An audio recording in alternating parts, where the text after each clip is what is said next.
Welcome to the ITSP Magazine Podcast Network. You are about to listen to an episode of the Audio Signals podcast with Marco Ciappelli. In this new season, Audio Signals is repositioning its antennas, focusing not just on the stories, but on the storytellers. In our modern hybrid analog-digital society, the art of storytelling has never been more vital or displayed such a diverse array of forms. Recognizing this, our conversations will spotlight the narrators, providing a unique exploration into the minds behind the narratives. From authors to podcasters, visual artists to songwriters, and everything in between, we will engage with all who contribute to this extraordinary tapestry of human experience. We are all made of stories, after all.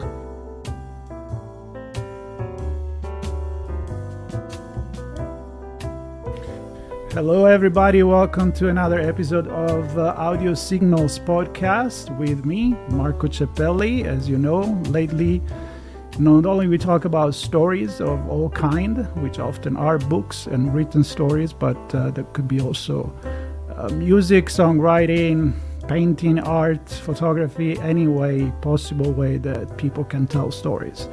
I like to say we're all made of stories, so we have different media to share them. And today, we're talking about a book. We're talking with an author, and we got connected through one of these many nowadays platforms that connect podcast hosts with guests. And I am really enjoying this new way of connecting with people instead of having PR or book publisher connecting with me, because I get to know people that maybe are relatively new to the storytelling business. And for me, every conversation is worth having. There's always something that I learn. So I hope I'm going to get to learn a lot today from this conversation, and I hope you guys, people listening, do the same. And it's not just me talking. As usual, I have a guest. His name is Nathan Ogloff, and he's connecting with me from all the way up in Canada. Welcome to the show, Nathan. Thanks, Marco. It's a pleasure to be here. Yeah, it's a pleasure to have you. So I did a little bit of the introduction for the show. Hopefully people already know what it's about, but for those for the first time listen, I gave a little background. So next on the menu is your background. So who is Nathan? And then we'll talk about also what you do.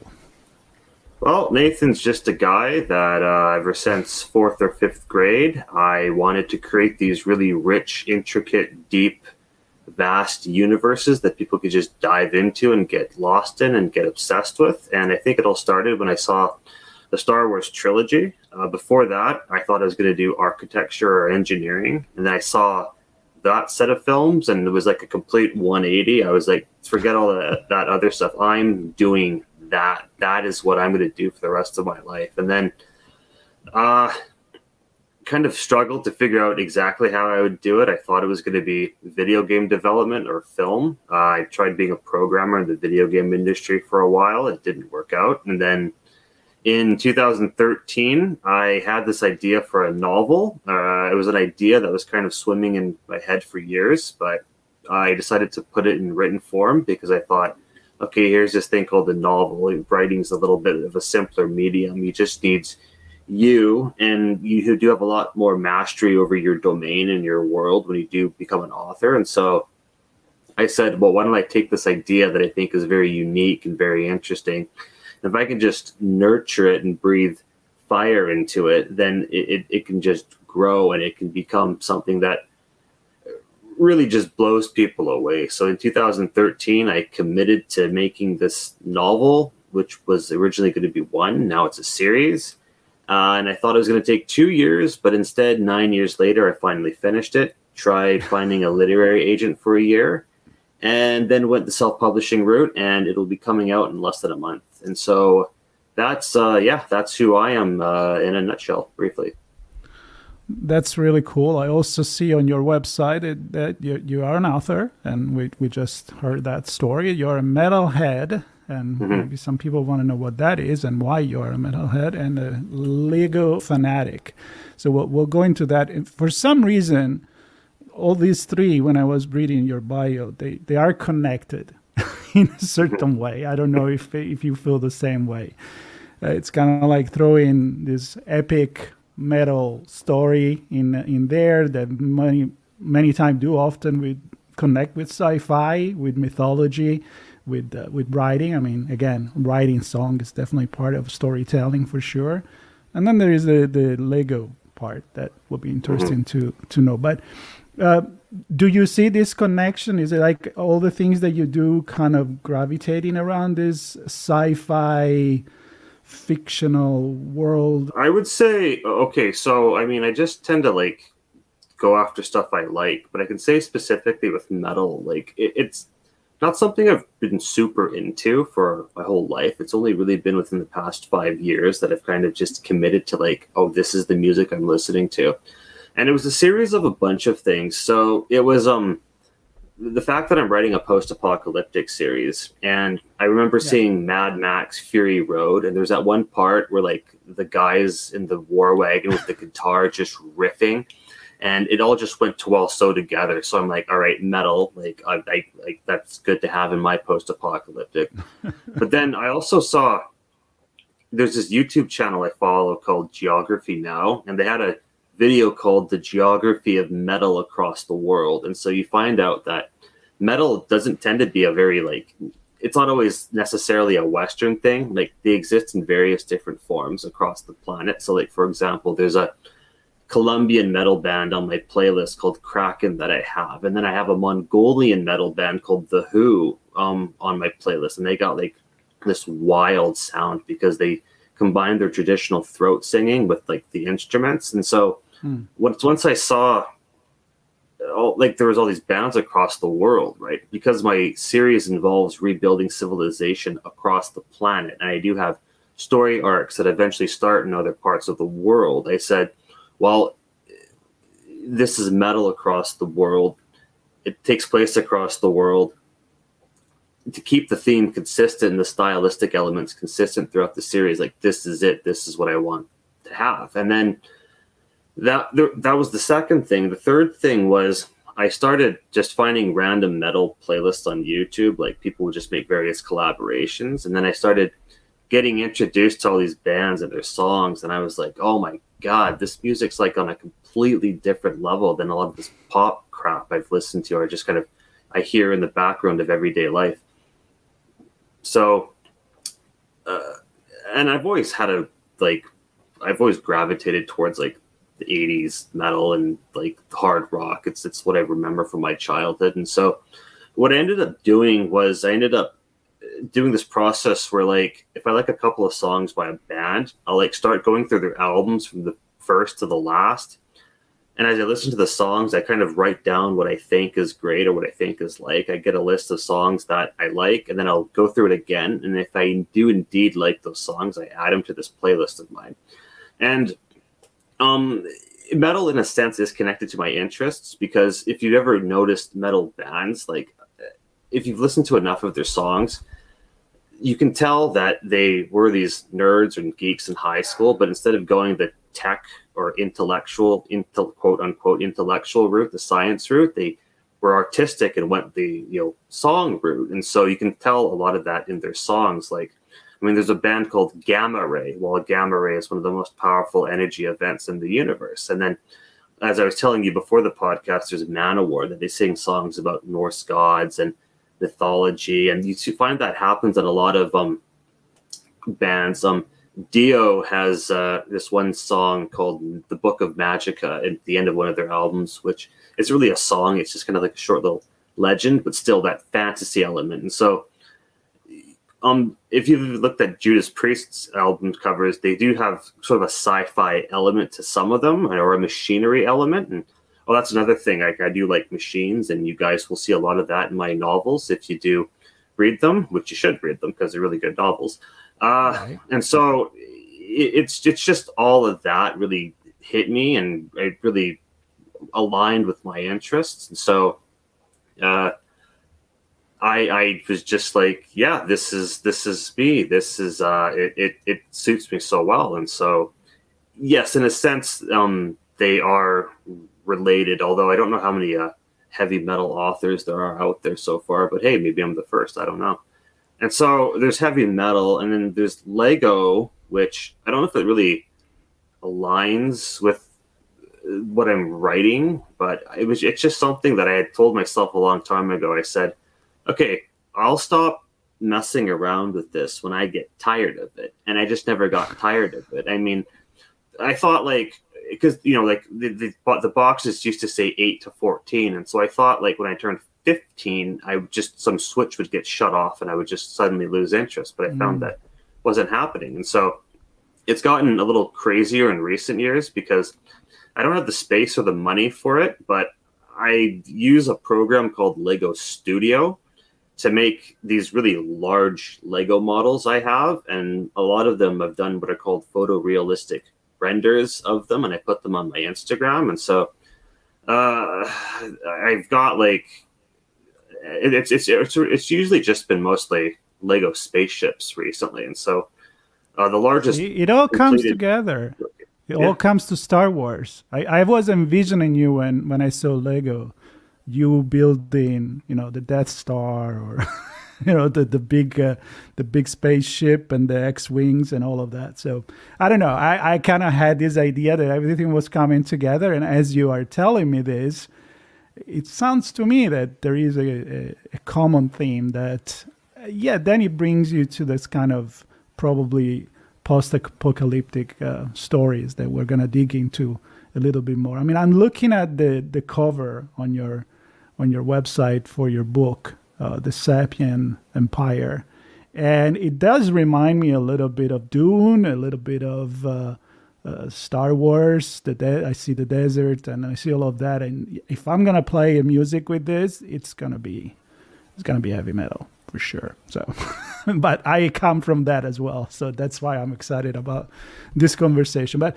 let's dig a little bit more into the book. So I know it's not just adventure per se, but you have some important messages and meaning in when you decide to share this story and to create this environment as well. So let's start with that. What is the mission apart from writing and having entertaining people?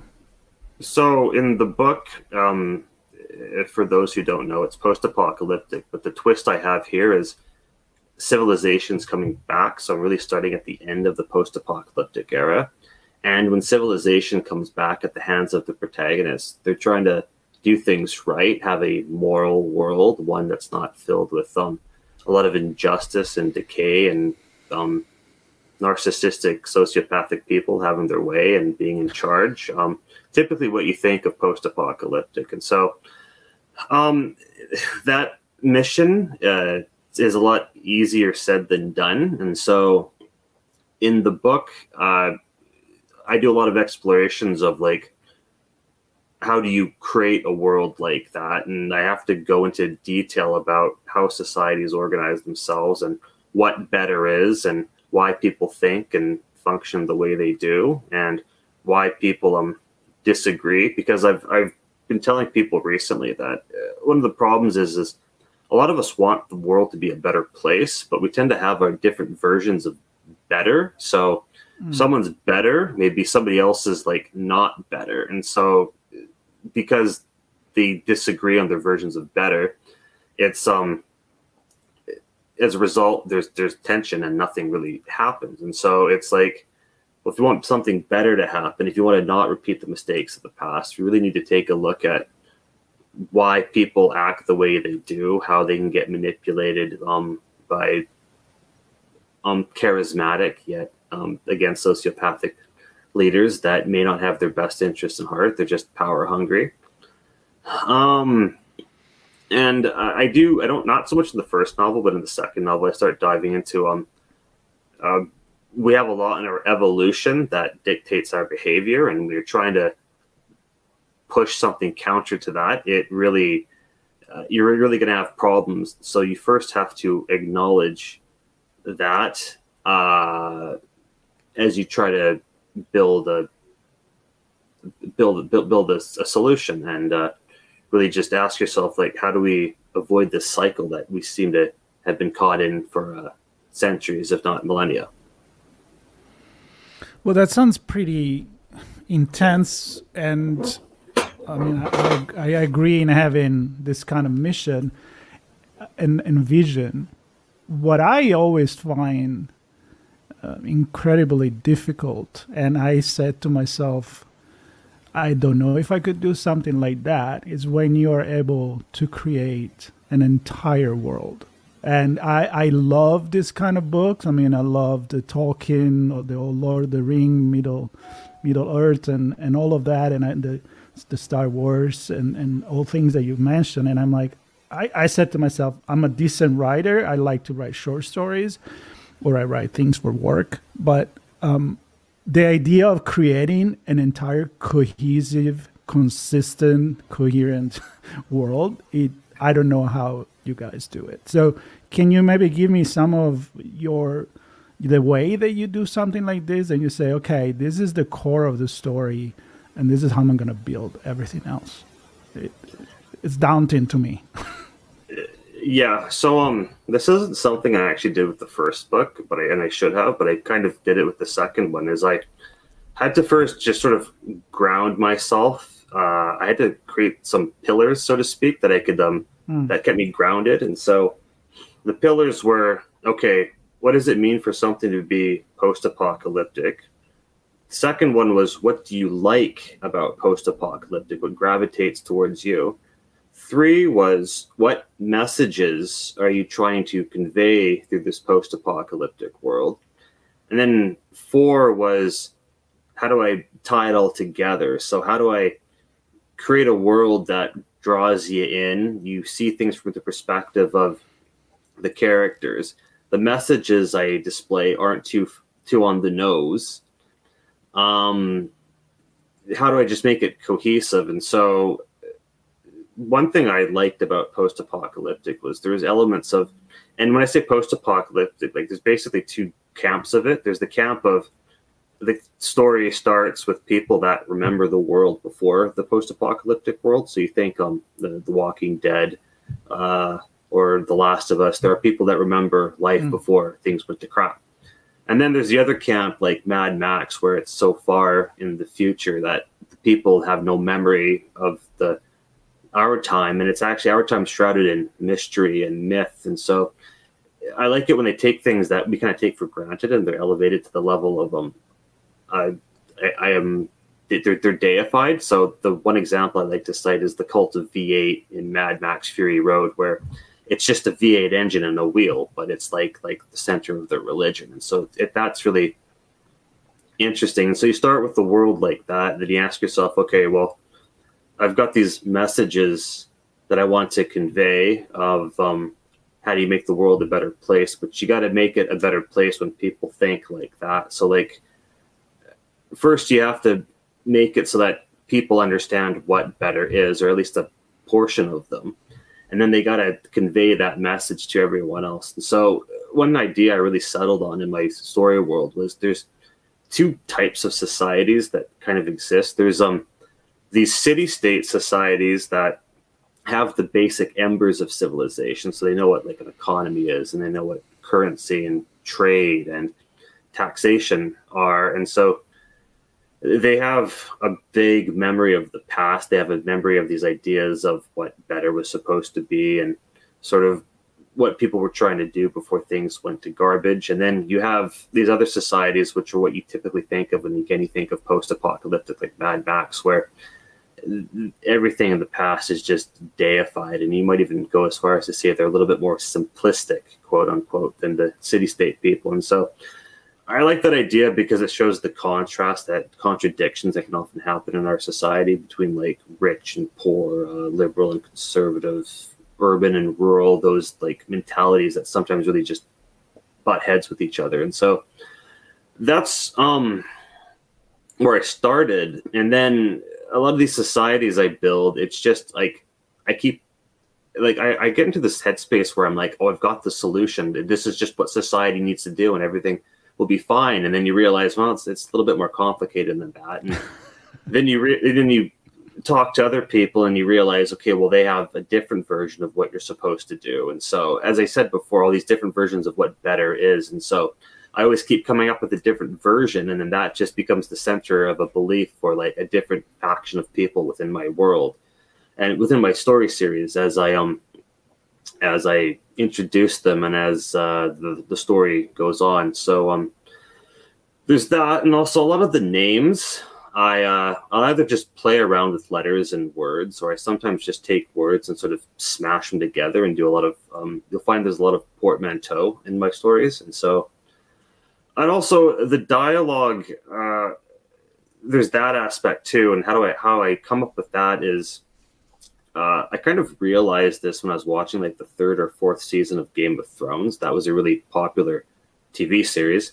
And I was like, what's going on here? Why do people like it? And one of the things I noticed was the dialogue tends to have little hints of wisdom in it as they speak. And so I have that when I'm writing, and I think things are said, but there's also kind of things underneath that are said, which I later found out was like how you write good dialogue. They don't necessarily talk directly about what they're both thinking. A lot of it's inferred.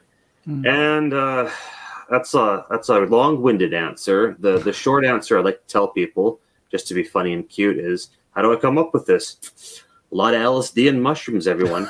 But I just saw the world all together come to my mind. I'm always wondering if, when you do something like this, you actually draw your own map, and so you're sure that if you have your protagonist, your characters do a journey, you know what journey did in your creating actually this world as you do, and maybe as you answered that, you kind of started to hint into that.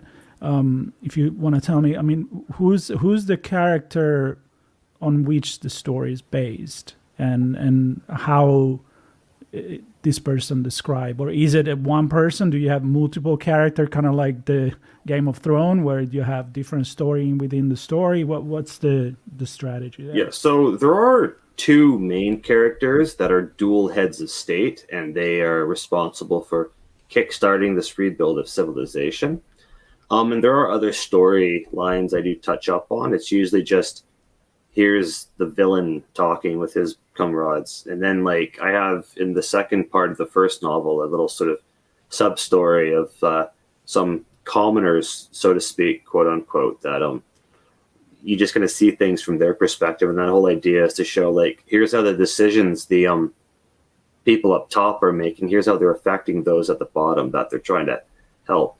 And I would say, if anything, the main character, the one that we start out with first, is a little bit based off of myself, because I've heard mixed things about inserting yourself into the story, that you're not supposed to do it. But then you read about like Mark Twain, and he sometimes wrote stories where it was just pretty much him in the story. And I think if you're just having fun with this and having fantasy, it's like taking yourself on a journey, because that's really what you do whenever you tell a story. A lot of it is just you're kind of along with the characters for the ride. And so we've all had this conversation with ourselves of, if I ran the world, what would I do? And who would I be? And so I thought about that when making up the main character. I said, what would I do? And so I took aspects of myself and put them in the main character. A lot of the descriptions don't match. Like I would say physical descriptions don't match me anymore, but they do match me when I was 20 years younger. And yeah, so that's just that one character. That is how I came up with them, and that's the dice I decided to roll. That's really cool. So something that I agree with you a lot is the better, right? The better for me is not what is better for. I mean, maybe me and you, we could, but different culture. You started describing metal around the world, and that how somehow there is this picture. So is there a culture that you're more inspired? I mean, is it people thinking on a Western civilization kind of culture, or is it more inspired by, you mentioned Mongolian, you mentioned Nordic mythology, you mentioned Asia, Is that like something that you mix it all together, or is more inspired by a certain kind of culture? And what better is for that culture? So I would say primarily it is a Western culture. However, there is this one concept in the beginning of the first story that I deal with, and the villain believes he has what's called the right of the abstract to rule. So there's this entity they worship called the abstract, and he believes the abstract has given him the right to rule divinely. And this is very similar to the divine mandate of heaven that we see in Chinese culture. So it is mostly, I would say, for the most part, Western, just because Western tends to be about democracy and freedom and the free market, especially with capitalism. But what also makes the series interesting as I continue is a lot of those ideas get countered and clashed with people that do see things differently. And in my story, I do, especially because I'm going to have arcs that start in multiple places of the world, I do try to give, as best I can, validity to a lot of the ideas, and maybe just listen to people that have a different way of seeing things and say, okay, well, they do this for a reason. There has to be a good reason. What's the reason? And also, I don't want to have this attitude of I'm right, everyone else is wrong. I mean, if anything, I do want to talk to people from multiple parts of the world and say, this is the plan. Am I like forcing my beliefs on everyone? Is there something I'm missing here? Am I asking too much for the world? Because I mean, in terms of making the world a better place, it's not like I want everywhere to be like what you see on the interstate in the US, where it's just like fast food chains and strip malls and shopping places everywhere. Like, I don't want that. But I mean, like, a certain degree of peace, a certain people get to have, a good level of education. They get to at least graduate high school. They get guaranteed jobs. Healthcare isn't going to make them go broke. I mean, just that, and then everything else, culture-wise, is really just up in the air. I have no issues with it. I noticed you can't just change people by telling them what they're doing is wrong, and even if you have a good argument, it doesn't necessarily happen. Because there's certain they can tend to get defensive and rejected, especially if you're not being too kind about it. And I even, again, in the series later on, I get to this whole concept of well, language and discourse only works to an extent. I kind of touch up on this a bit I kind of hint at it in the first one, that language and discourse and sharing of information like we're doing can only work to an extent. But if people's brains are wired differently, they're just wired differently. It's like trying to interface two different operating systems, so to speak. So, yeah, a long-winded answer of saying what the morals are. But again, like I said, it's making the world a better place. Well, you thought you knew what better was. You found out that's a lot deeper question than it is. We're going to find out exactly what that means over the whole course of the novel series. So, again, long-winded answer for that question. It makes a lot of sense. And one thing I love to do in my podcast in general is to make people think. So your story seems to me that it is ultimately very philosophical, very cultural. And I do agree with you. I mean, I talk about ethics, especially now with technology, and when we say, we got to put guardrail on AI, and it's like, okay, but my ethics of what it could be good or bad may be different from yours. But at a human level, as earthlings, there are at least certain basic value human rights, and you listed them all. That I agree. I mean, otherwise, what's the point if there's no survival or living a decent life, good life, healthy life, and all of that? So I think you did a really good job in giving this answer and not giving away, of course, the book itself. You mentioned something about your passion, again, for machinery. So before we end, I'm curious to see because of course I haven't read the book yet. Do you go in this kind of description of, are you more dialogue based? Are you more descriptive in your way of writing? Is it a little bit both of them? And how do the machine comes into play maybe in the story? So it's a bit of both. I do have good dialogue, as people have told me, but I do have to describe things because it's a world that, it's not like describing a thriller in Florence, for example, where everyone knows what Florence and Italy and spy thrillers look like in general. I do have to describe things that don't exist in the world. And so the machines come into play because the main character actually starts off as working for the villain, and the main character's moniker is the Machine, right? And so he's really gifted in engineering. And so I talk about some machines he made that ultimately helped the villain conquer these other city-states that existed around his. And so I have something like a ghost flame tank, which is like a tank that emits like methane fires, which burn in the ultraviolet range. There's what else?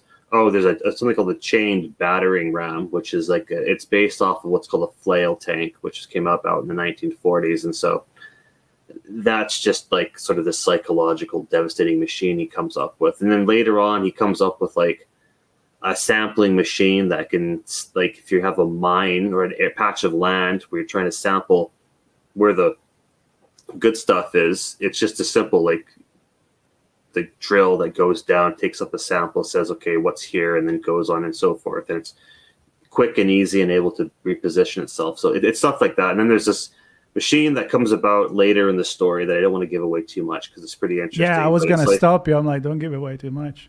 Yeah. Yeah. So, machines definitely do come into play because I do have this belief that making the world, like, basically our societies are complicated and our problems are complicated. So complicated problems require complicated solutions. And it's not all machines. There is like discussion, as I said before, of like, trying to understand each other and understanding what good is and what better is and different versions of it. But machines also do help. I mean, like, I don't need to go far. Just look at the Industrial Revolution, made things cheap, increased the cost of living, provided jobs and opportunity for people to have a better life, even if in the beginning everything was really dodgy and slicey. But then again, that also caused us to have a conversation about, like, what better is, and better was safe conditions and having an 8-hour and not a 12-hour workday and not letting kids work in there. And so it's almost like technology drove us in the direction of having that conversation. So, right. And especially since it's sci-fi, you're going to have interesting machines and technology going around. Yeah, I think that's just it's a given with my story for sure. Yeah. Well, it seems to me that there is a lot of things that are pretty classic, let's say, into a sci-fi, but maybe some story are more focused on one side, maybe the psychological aspect, another more the technology. This seems to me, and I'm looking forward to read it, a very comprehensive look at things. And what I like about to end this conversation is the fact that you're taking these post-apocalyptic things as an opportunity to do something with the knowledge of what went wrong. Because I'm not asking you that, I don't want you to give up, like, what caused this this apocalyptic thing. Is it a war? Is it atomic? Is it an invasion from another planet? I don't know, but I'm envisioning that somebody survived and there is an opportunity to do it all over again in the wrong way or to do it in a better way. And I like that approach very much. So to close this, two things. One, who did you have in mind? It's one of my favorite questions. As a kind of audience while you were writing the book. You always have an idea who is going to read this book, right? Is it somebody passionate about sci-fi already? Is it somebody that is more interested in politics and sociology and philosophy? Is it a young crowd? Is it older crowd? Whatever it is, I don't know. That's the question. And the other one, I want to know, what is the perfect soundtrack for reading this? So in terms of audience, I was told you should write the book you want to read because you're making it, and it should be something you want to enjoy reading. Makes sense. So myself as the audience, but anybody who likes science fiction, Star Trek, Star Wars, Dune, Mad Max. In terms of personal life, it tends to be nerdy people that, maybe having some adversity in high school. You're getting tired of getting pushed around. You're getting tired of problems happening and nobody doing anything about it. And so you just want to indulge in this fantasy of you rise up and you take charge and then you just start setting things right. So there's that. And then the perfect soundtrack for reading this. I don't really listen to a soundtrack while reading. I just kind of, if anything, I just play a YouTube fireplace soundtrack because it's nice and cozy. But if you're going to listen to music, listen to my heavy metal / hard rock playlist on YouTube because I have got almost 140 bands and a week worth of music on that. So you guys will have got a lot of variety there for sure. All right. I kind of had the feeling that was going to be the answer. So, but the cozy fireplace is also very cool. I think music, it can change according to the mood, according to the feelings that you have and what you want to do. I mean, I'm very eclectic when it comes down to music. Nathan, fantastic conversation. I want to thank you very much. I want to invite, of course, everybody to check your website. There will be notes on the podcast, and if you're watching on YouTube, of course there will be the notes under the video and a link to your books, which let me see, will come up I see in February 6, 2024. Is that that still correct? Yep. And so we got time to probably listen to these a few days before we actually have that publication date. And again, everybody subscribe to this channel, but also follow Nathan on his social media and definitely check out the book. I will definitely do that, and I will listen to the compilation, your YouTube playlist. I think it's going to be right up my alley, especially when I work out or something like that. Other than that, thank you so much for being on the show. I hope to have you again in the future with your next adventure, and I best of luck for this book. Thank you so much. It's been awesome being here. All right. Thank you, everybody. Stay tuned. There'll be more here on Audio Signal Podcast. We hope you enjoyed this episode of Audio Signals with Marco Ciappelli. If you learned something new and this conversation made you think, then add this show to your favorite podcast player, subscribe to our YouTube channel, and share the ITSP Magazine Podcast Network with your friends, family, and colleagues. If you represent a company and wish to connect your brand to our conversations and our audience, visit itspmagazine.com to learn how to sponsor one or more of our shows. We hope you will come back for more stories and follow us on our journey.